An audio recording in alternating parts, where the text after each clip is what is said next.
Il existe quelque part au cœur de l'océan Atlantique un petit triangle d'eau, un lieu qui ne figure pas sur les cartes. Ce triangle n'a pas de frontières fixes, pas de dimension précise, mais tout le monde en a déjà entendu parler, le triangle des Bermudes. Depuis des décennies, il inquiète et alimente les théories les plus folles. Avions qui disparaissent sans laisser de traces, navires engloutis sans appel de détresse, boussoles qui ne marchent plus, équipages qui disparaissent comme s'ils n'avaient jamais existé. Cette anomalie invisible sur nos cartes est responsable du plus grand nombre de disparitions et d'accidents inexpliqués enregistrés en mer. Aucun autre lieu sur Terre n'a provoqué autant de pertes humaines sans explication rationnelle. Mais alors, comment se fait-il qu'un lieu aussi célèbre, aussi redouté, soit absent des cartes officielles? Le triangle des Bermudes, 3 mots qui sèment la peur dans l'esprit des marins et que les pilotes préfèrent éviter à tout prix. Des livres ont été écrits, des séries, des documentaires et même des films ont été produits. Des experts et des scientifiques ont tenté de chercher une explication à l'inexplicable. Qu'est-ce qui a bien pu causer tous ces événements? Comment expliquer que plus de 20 avions, plus de 50 bateaux et des centaines d'êtres humains se soient littéralement volatilisés, sans un seul appel de détresse, sans une seule épave retrouvée? Est-ce simplement une question de localisation? Un endroit où les conditions de météo sont imprévisibles, où les courants marins sont plus violents que la normale, où les tempêtes peuvent apparaître sans prévenir? Ou est-ce qu'il se passe réellement quelque chose de plus profond, de plus inquiétant dans cette zone? Salut, moi c'est Yumi PNJ, bienvenue sur ma chaîne YouTube. Ici on parle de tout et de rien, mais surtout de ce qui nous interpelle, et aujourd'hui on va plonger dans l'un des plus grands mystères non résolus de notre planète. Le triangle des Bermudes.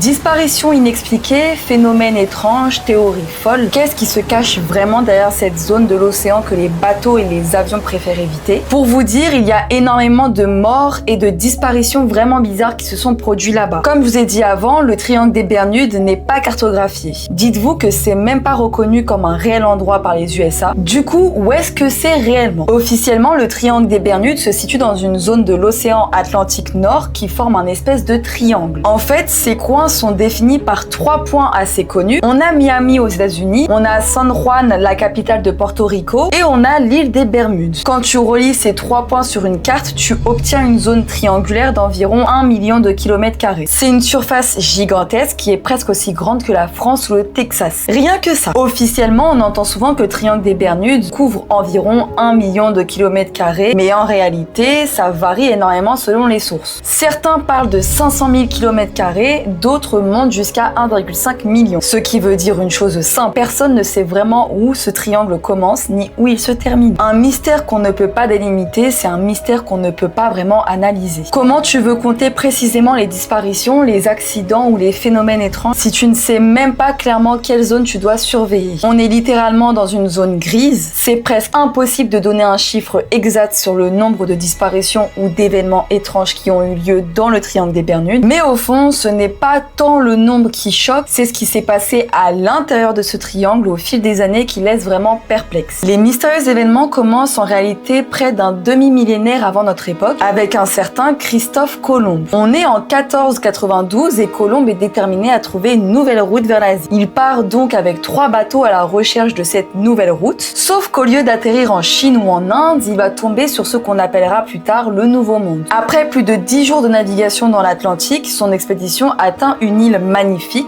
luxuriante, inconnue. Il la baptise donc San Salvador. Aujourd'hui, on la connaît sous un autre nom, les Bahamas. Pour arriver jusque-là depuis l'Europe, il a forcément traversé le triangle des Bermudes. Ça fait donc de Colomb le premier homme connu à avoir traversé ces eaux étranges et à en être ressorti vivant. Ce qui rend cette traversée encore plus intéressante, ce sont les récits de Colomb. À son retour, il décrit tout ce qu'il a vu, tout ce qu'il a vécu, et dans son journal, il note un événement bizarre survenu en septembre 1492. À un moment donné, son compas commence à déconner. L'aiguille qui doit pointer vers le nord se met à indiquer le sud ou l'ouest, où elle tourne carrément dans tous les sens sans logique. Comme si quelque chose brouillait son équipement de navigation, comme si les lois de la physique s'étaient suspendues pendant un moment. À l'époque, personne ne comprend. On parle de magnétisme, d'erreur humaine, mais quand on sait ce qu'on sait aujourd'hui sur cette zone, ce petit bug de compas devient soudain beaucoup plus inquiétant. Christophe Colomb raconte qu'il a littéralement perdu le cap. Il ne savait plus dans quelle direction aller, perdu au milieu de cet océan noir, sans repère, sans certitude. Et là, au beau milieu de cette confusion, il aperçoit une lumière au loin. Il la décrit comme une sorte de flamme, une bougie lumineuse qui flotte au-dessus de l'eau. Une lumière vide, colorée, presque surnaturelle, qui semble danser avancée à l'horizon et surtout qui lui montre le chemin. Alors il décide de la suivre. Il n'a pas d'autre choix et cette lumière le mène droit vers la Terre. C'est comme ça qu'il finit par atteindre San Salvador aux Bahamas. Et si déjà en 1492, le triangle des Bermudes essayait de communiquer ou de tester celui qui venait de s'y aventurer pour la première fois. Plus tard, dans les années 1600, un navire anglais du nom de Sea Venture prend la mer depuis l'Angleterre direction la Virginie. À bord, 150 passagers, on y retrouve des colons, des soldats, des marins et même le futur gouverneur de Jamestown. Leur mission, renforcer la colonie anglaise d'Amérique qui manquait cruellement de ressources et de renforts. Pendant la traversée de l'Atlantique, une tempête monstrueuse frappe la flotte. On parle d'un ouragan d'une violence extrême qui éparpille tous les navires. Le Sea Venture est violemment secoué pendant des jours. L'équipage lutte, mais le navire prend l'eau. Plutôt que de couler en pleine mer, le capitaine prend une décision folle, diriger volontairement le navire vers la terre visible au loin. Par miracle, il s'échoue sur une petite île, les Bermudes. À l'époque, cette île est inhabitée, entourée de récifs mortels, pourtant tous les passagers survivent. Ils passeront près de 1 an sur l'île à construire de nouveaux bateaux à partir des restes du Sea Venture et des ressources locales, avant de reprendre la mer pour enfin atteindre la Virginie. Ce n'est pas juste une histoire de survie, ce naufrage est l'un des premiers événements mystérieux liés à cette zone de l'Atlantique. L'endroit exact du naufrage, les récits étranges autour de l'ouragan, cette histoire va nourrir la légende de ce qu'on appellera plus tard le triangle des Bermudes. Certains pensent même que cette aventure a inspiré Shakespeare pour écrire La Tempête. Près de 3 siècles plus tard, une autre histoire va venir renforcer l'aura mystérieuse de cette région, une histoire encore plus troublante qui va marquer les esprits. En 1881, le navire américain Helen Austin traverse l'Atlantique entre Londres et New York. Tout se passe normalement jusqu'au moment où l'Helen Austin entre dans le triangle des Bermudes. Le ciel est clair, la mer est calme et rien ne laisse présager que l'équipage va vivre l'une des expériences les plus étranges de leur carrière. En pleine mer, à l'horizon, une silhouette se dessine. Un navire, un grand voilier imposant qui dérive lentement. De loin, il semble en bon état, mais aucune voile n'est hissée, comme s'il était abandonné. Intrigué, le capitaine ordonne de s'approcher. Lorsque l'Helen Austin se met à sa hauteur, les marins réalisent que quelque chose cloche. Le voilier est immobile et silencieux. Pas un mouvement sur le pont, pas un bruit. Le capitaine envoie quelques hommes à bord pour inspecter le navire. Ils montent, scrutent les cabines, descendent dans la cale et reviennent avec un compte-rendu glaçant. Le bateau est vide. Aucun membre d'équipage, aucune trace de lutte, aucune tache de sang, aucun signe d'abandon précipité. Les vivres sont parfaitement rangés, la cargaison est intacte, tout semble en ordre, sauf qu'il n'y a pas âme qui vive. Face à ce mystère, le capitaine prend une décision. Ce navire est en parfait état, il pourrait le ramener à New York avec sa cargaison et faire un joli profit.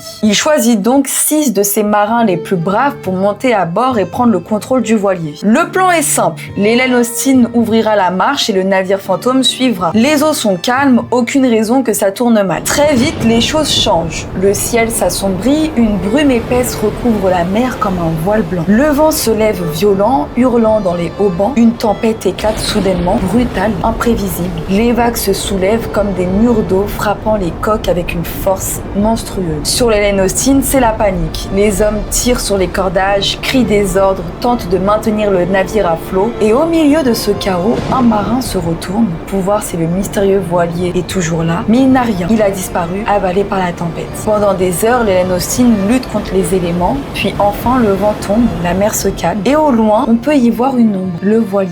Le capitaine ordonne de s'en approcher, mais quand il le retrouve, il est à nouveau vide. Les 6 marins envoyés à bord se sont volatilisés, pas un bruit, pas un indice, pas le moindre explication. C'est comme si le temps s'était figé, comme si rien ne s'était passé, sauf que tout l'équipage de prise a disparu dans le néant. Le capitaine est stupéfait. Il vient de perdre 6 de ses meilleurs hommes, mais ça ne va pas l'arrêter.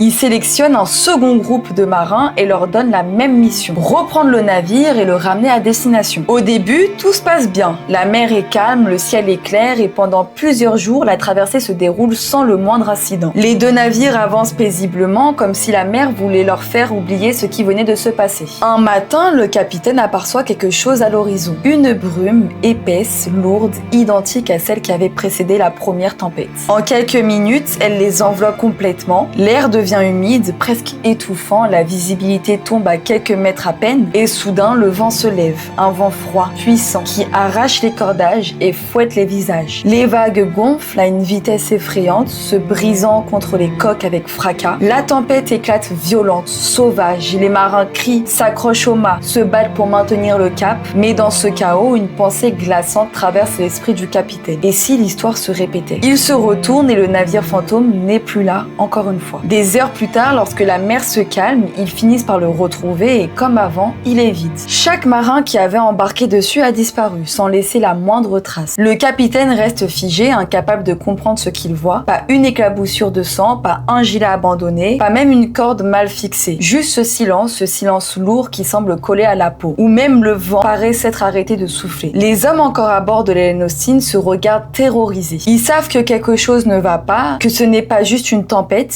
Ici, dans cette partie de l'océan, il y a autre chose. Quelque chose d'invisible qui choisit ses victimes et les arrache au monde sans prévenir. Le capitaine, malgré tout, tente une troisième approche. Mais la peur a déjà envahi ses marins. Certains refusent d'y retourner, d'autres murmurent des prières, persuadés qu'ils ont affaire à un navire maudit. Et alors que le soleil décline à l'horizon, le mystérieux bateau, ce fantôme des mers, commence à dériver, s'éloignant lentement, emportant avec lui ses secrets. Personne ne sait ce qu'il est devenu. Certains marins jurent l'avoir revu des années plus tard au large des Caraïbes. D'autres pensent qu'il repose au fond de l'océan. Après l'affaire étrange de l'Helen Austin, on pourrait croire que ce genre d'histoire ne concerne que de vieux voiliers perdus dans les mers. Mais non, le triangle des Bermudes s'attaque aux petits bateaux comme aux géants d'acier. Et parfois, il frappe au cœur même de l'armée la plus puissante au monde. C'est exactement ce qui va se passer quelques décennies plus tard, en pleine Première Guerre mondiale, avec un navire gigantesque, moderne pour son époque et pourtant condamné à disparaître comme s'il n'avait jamais existé aussi. On est en mars 1918. La Première Guerre mondiale fait rage et l'US Navy utilise un énorme navire pour transporter du minerai de manganèse essentiel pour fabriquer de l'acier pour la guerre. Ce navire, c'est le USS Cyclope, un monstre des mers, plus de 165 mètres de long, capable de transporter 10 000 tonnes de cargaison. À son bord, plus de 500 hommes. Ce jour-là, le Cyclope quitte le port de Salvador au Brésil, direction Baltimore aux États-Unis. La traversée doit durer quelques jours et il doit passer par les eaux chaudes et calmes des Caraïbes. Rien de bien compliqué pour un navire de cette taille. Sauf qu'après avoir fait escale à la Barbade, le Cyclope reprend la mer et c'est là que tout bascule. Plus jamais personne ne le reverra. Pas un signal de détresse, pas un appel radio, rien. Le Cyclope se volatilise. Quand l'US Navy lance les recherches, c'est l'incompréhension totale. On balaie toute la zone, on interroge les navires qui étaient dans les parages. Aucune trace. Pas un morceau de bois, pas un tonneau flottant, pas un corps. C'est comme si ce géant d'acier et ses 500 hommes avaient été avalés d'un seul coup par l'océan. Et le plus troublant, c'est que ce n'était pas un coin connu pour avoir des tempêtes à ce moment-là. Pas de cyclone, pas d'ouragan, le temps était même plutôt clément. Alors que s'est-il vraiment passé? Une défaillance technique massive, un sabotage ou quelque chose de plus mystérieux, lié à ces eaux dont on ne connaît déjà la réputation. Le USS Cyclope reste encore aujourd'hui la plus grosse perte de vie de l'histoire de l'US Navy en dehors des combats. En 1941, le USS Proteus et le USS Nereus s'évanouissent à leur tour dans l'Atlantique exactement comme le Cyclope 20 ans auparavant. Même zone, même scénario glaçant, aucun appel à l'aide, aucune épave, aucun indice. En tout, 3 navires massifs conçus pour résister aux pires tempêtes disparaissent et laissent derrière eux un mystère complet. En décembre 1945, un autre mystère va renforcer la légende du triangle des Bermudes, celui du vol 19, une escadrille composée de 5 avions TBM Avenger de la marine américaine. Ces avions décollent de la base de Fort Lauderdale pour un simple exercice de routine au-dessus de l'océan Atlantique. À bord, 50 pilotes expérimentés. Tout se passe normalement au début. Peu après avoir survolé la zone du triangle des Bermudes, les pilotes commencent à signaler des problèmes avec leur boussole. Les instruments indiquent des directions contradictoires et bientôt, ils se perdent complètement. Les appels radio deviennent de plus en plus confus. Malgré tout leur effort pour retrouver la base, les avions s'éloignent et un épais brouillard empêche toute visibilité. Aucun des 5 avions ne reviendra, ni les pilotes ni leur appareil ne seront jamais retrouvés. Le même jour, alors que les radios grésillent encore avec les derniers messages incompréhensibles de ces 5 avions disparus, l'US Navy décide d'envoyer un autre appareil pour partir à leur recherche. C'est un hydravion Martin Mariner, un de ces gros avions capables de se poser sur l'eau, surnommés à l'époque les cargos volants pour leur taille et leur autonomie. À son bord, 13 hommes d'équipage expérimentés, prêts à se lancer dans une mission de sauvetage en conditions extrêmes. Leur objectif est clair, suivre la route supposée des 5 TBM Avenger et tenter de repérer une épave, une tache d'huile, un canot de sauvetage, n'importe quoi qui pourrait donner un indice sur ce qui s'est passé. Il fait encore jour, la mer est agitée, mais rien d'insurmontable pour un appareil de ce type. inutile. Les marins sur les navires de patrouille dans la zone observent le ciel et écoutent la radio, espérant recevoir des nouvelles rapidement. Mais à peine quelques minutes après que l'hydravion ait pénétré dans la zone du triangle des Bermudes, plus rien. Silence radio complet, pas de message de détresse, pas même un signal qui indique un problème technique, juste le vide.